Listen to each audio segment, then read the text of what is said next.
Viewers, welcome to my YouTube channel. Hope you all are doing well.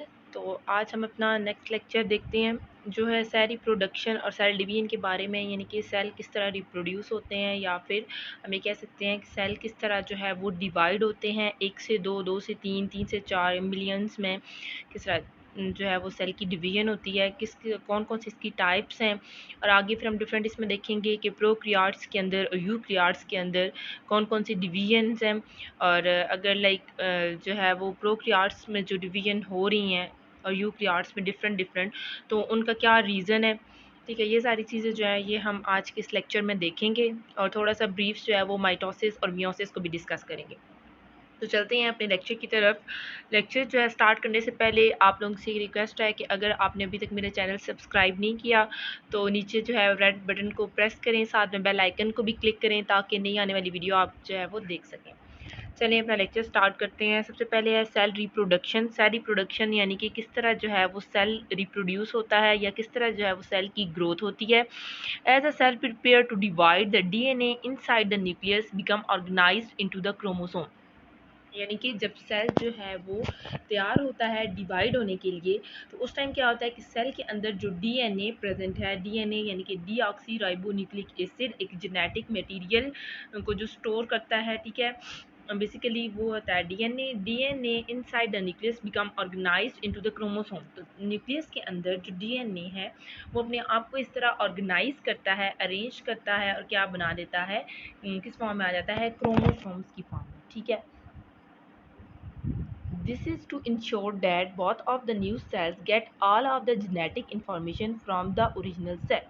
अब ये क्या है कि क्यों ऑर्गेनाइज होता है क्रोमोसोम्स की फॉर्म में, क्या इसका रीज़न है। ये इस चीज़ को इंश्योर करता है कि जो दोनों नए सेल्स बन रहे हैं वो जेनेटिक इंफॉर्मेशन ले सारी की सारी हासिल कर सकें ओरिजिनल सेल से। Original cell mean parental cell. ठीक है, यानी कि जो नए सेल बन रहे हैं, एक सेल डिवाइड हो रहा है दो सेल्स के अंदर। जैसे फॉर एग्जांपल हम कहते हैं कि कोई भी हमारे पास एक सेल है, इसकी डिवीजन हो रही है नेक्स्ट नए दो सेल्स के अंदर। ठीक है, तो इसका मकसद क्या है डीएनए का कन्वर्ट होने में, क्रोमोसोम्स का, कि जो नए ये न्यू सेल्स हैं, कि ये जो दो नए न्यू सेल्स बन रहे हैं, डॉटर सेल्स बन रहे हैं, ये ओरिजिनल सेल से सारी की सारी इंफॉर्मेशन ले सकें। ठीक है, इस प्रोसेस के लिए जो डीएनए है वो किस चीज़ में कन्वर्ट होता है, क्रोमोसोम्स के अंदर। सही है, नेक्स्ट आ जाता है chromosomes consist of two identical halfs called chromatid. यानी कि एक क्रोमोसोम जो है उसके अंदर दो आइडेंटिकल हाफ्स होते हैं, यानी कि एक जैसे दो हाफ्स होते हैं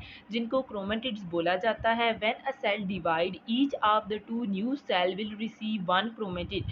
यानी कि जब सेल डिवाइड होता है तो हर एक नया बनने वाला सेल जो है वो एक क्रोमेटिड रिसीव करता है। फॉर एग्जाम्पल इस लाइन का क्या मतलब है कि अगर हम कहें कि this one is the chromosome, ये हमारे पास क्या है, पूरा एक क्रोमोसोम है। ठीक है, ये दरमियान में यहाँ पे इस तरह सर्कल से बनाती हूँ, ये क्या है, इसका सेंट्रोमेयर है। ठीक है, और ये चीज़ क्या है, ये हैं क्रोमेटिड्स। ठीक है, अब क्या है, एक क्रोमोसोम के अंदर कितने क्रोमेटिड्स हैं, दो क्रोमेटिड्स हैं। ठीक है, अब जब ये सेल जो है वो डिवाइड होगा तो ये एक से दो के अंदर डिवाइड हो रहा है, तो पर सेल जो है वो वन क्रोमेटिड रिसीव करेगा। ठीक है, ये इसका क्रोमेटिड होगा, ये इसका क्रोमेटिड होगा। ठीक है, तो इस लाइन का क्या मतलब है कि when a cell divides each of the two new cells, यानी कि दोनों नए सेल्स में से हर एक cell will receive one chromatid, एक क्रोमेटिड क्या करेगा, रिसीव करेगा। ठीक है, आगे two chromatids are attached at the centromere. यानी कि दो जो क्रोमेटिड्स हैं वो एक दूसरे के साथ कहाँ से अटैच हुए हुए होते हैं, सेंट्रोमियर से। ये जो दरमियान में जो जगह है, ये जो सर्कल है, that one is the centromere. तो दो क्रोमेटिड्स एक दूसरे के साथ अटैच हुए हुए होते हैं सेंट्रोमियर के through. Between cell division DNA is not so tightly coiled. यानी कि सेल की डिवीजन के दौरान जो डीएनए है वो ज़्यादा टाइटली यानी ज़्यादा फोर्सफुली कोलाइड नहीं होता। This form is called chromatin.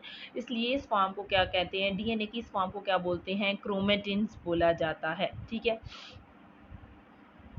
Next हमारे पास आ जाती है सेल डिवीजन। ठीक है, कि सेल जो है वो आप किस किस तरह डिवाइड होते हैं, यानी कि प्रोक्रियाट्स हो गए या यूक्रियाट्स हो गए, इनमें डिफरेंट डिफरेंट सेल्स की डिवीजन कैसे होती है, कौन कौन से ऐसे स्टेप्स हैं जो प्रोक्रियाट्स के अंदर डिवीजन के होते हैं और कौन कौन से ऐसे स्टेप्स हैं जो यूक्रियाट्स के अंदर डिवीजन के होते हैं।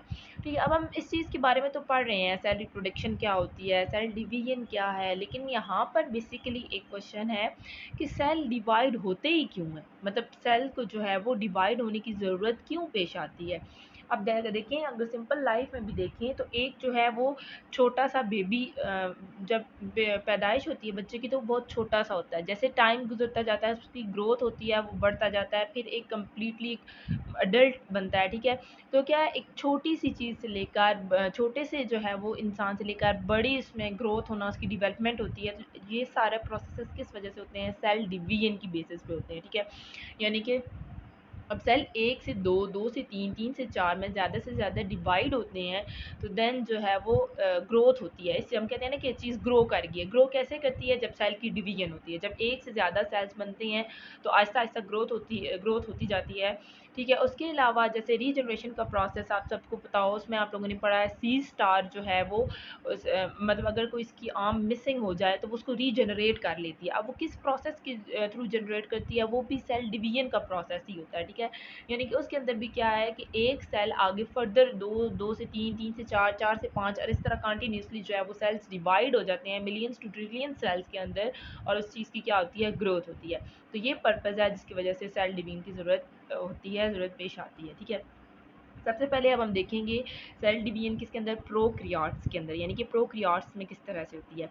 दो प्रोसेसेस हम यहाँ पे डिस्कस करेंगे, the first one is the binary fission and the second one is the budding. ठीक है, तो पहले हम देखते हैं बाइनरी फिजन। वर्ड बाइनरी का मतलब क्या होता है, टू। बाइनरी फिजन एक ऐसी डिवीजन है जिसमें सिंपली एक कोई भी सेल जो है वो दो सेल्स के अंदर डिवाइड हो जाता है इक्वली, यानी कि स्प्लिट होता है दो सेल्स के अंदर। जैसे कि आप साइड इस डायग्राम में देख सकते हैं, ये क्या है, पूरा एक सेल है। ठीक है, और ये दरमियान में इसके देखें यहाँ पर क्या है, एजेस बन रहे हैं। ठीक है, यही एजेस एक दूसरे के साथ क्लोज होते जाएंगे, तो एट लास्ट क्या होगा कि ये एक कंप्लीट सेल जो है ये दो सेल्स के अंदर इक्वली टू सेल्स के अंदर कन्वर्ट हो जाएगा। ठीक है, तो बाइनरी फिजन पढ़ते हैं।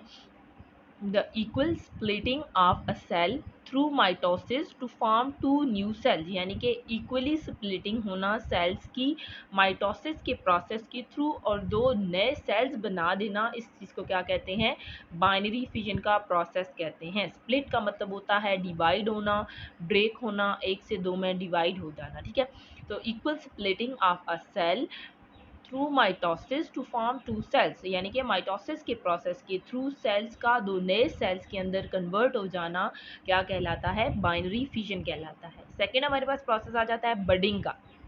ठीक है, अब बडिंग का सिंपल अगर हम प्रोसेस देखें, यानी कि इसमें क्या होता है, इसके प्रोसेस को अगर हम देखें, फॉर एग्जांपल हम कहते हैं कोई भी हमारे पास जो है वो एक ये ऑर्गेनिज्म है। ठीक है, अब इस ऑर्गेनिज्म में क्या है कि साइड पे टाइम टू टाइम यहाँ पर एक बड बन जाएगा इस ऑर्गेनिज्म के साथ। ठीक है, एक बड बनता है, ये ही बड जब मैच्योर हो जाता है, ठीक है, जैसे ही जो है ये बड मैच्योर हो जाएगा तो ये यहाँ से क्या हो जाता है, स्प्लिट हो जाता है। स्प्लिट हो जाता है यानी कि यहाँ से अपने पेरेंट्स से अलग होकर एक नए इंडिविजुअल के अंदर जो है वो कन्वर्ट हो जाता है। ठीक है, यानी कि पहले क्या होगा, एक पेरेंटल ऑर्गेनिज्म है, ठीक है, इसके साथ एक बड जनरेट होगा। ठीक है, और जैसे ही टाइम गुजरता जाएगा ये बर्ड अपने न्यूट्रिशन जो है वो अपने पेरेंट्स ऑर्गेनिज्म से लेता रहेगा, और जैसे ही ये मैच्योर हो जाएगा तो ये यहाँ से स्प्लिट होकर एक नए इंडिविजुअल के अंदर कन्वर्ट हो जाएगा। तो इस प्रोसेस को हम कहते हैं द प्रोसेस ऑफ बडिंग। ठीक है, the unequal splitting of cell. अब इसमें हम ये नहीं, वहाँ पे हमने क्या कहा था, इक्वल स्प्लिटिंग है, यानी कि जो सेल नया बन रहा है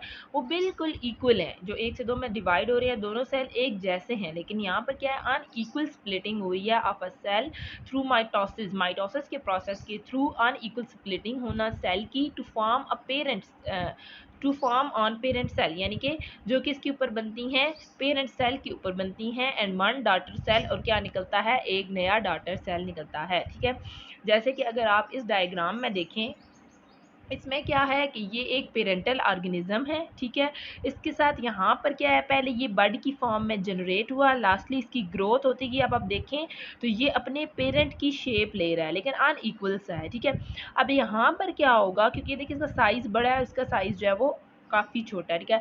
अब यहाँ पर क्या होगा कि जब ये मैच्योर हो जाएगा तो ये इस स्पेस से स्प्लिट हो जाएगा और एक नए इंडिविजुअल में कन्वर्ट हो जाएगा। नेक्स्ट हमारे पास आ जाती है सेल डिवीजन इन यूकैरियोट्स, यानी कि यूकैरियोट्स के अंदर सेल की डिवीजन कैसे होती है।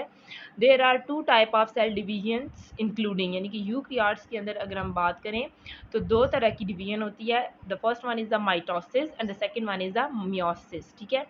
माइटोसिस का प्रोसेस क्या है, result in the new cells that are identical to the original cell, यानी कि माइटोसिस का प्रोसेस क्या है, एक सेल डिवीजन का ऐसा प्रोसेस है जिसमें एक सेल जो है वो दो सेल्स में कन्वर्ट होता है और आइडेंटिकली अपनी पेरेंट के इक्वल होते हैं। यानी कि अगर हम कहें कि जो पेरेंट है उस पर उसके पास 2n नंबर ऑफ क्रोमोसोम्स थे, तो जो दो नए डॉटर सेल बनेंगे दोनों के पास क्या है, नंबर ऑफ क्रोमोसोम्स क्या होंगे, 2n और 2n ही होंगे। यानी कि अगर पेरेंट जो है वो डिप्लॉइड है तो जो डॉटर सेल्स बन रहे हैं वो भी क्या होंगे, डिप्लॉइड होंगे, but only in the mitosis. Second हमारे पास प्रोसेस आ जाता है मियोसिस का। Meiosis occur during the formation of gametes. अब मियोसिस कब होती है, जब गैमीट्स बनते हैं। अब गैमीट्स क्या होते हैं, एग और स्पर्म्स वगैरह जो है उनकी फॉर्मेशन को बोलते हैं गैमीट्स फॉर्मेशन, यानी कि ऐसे हैप्लॉइड्स रिप्रोडक्टिव सेल जो रिप्रोडक्शन के अंदर हेल्प आउट करते हैं।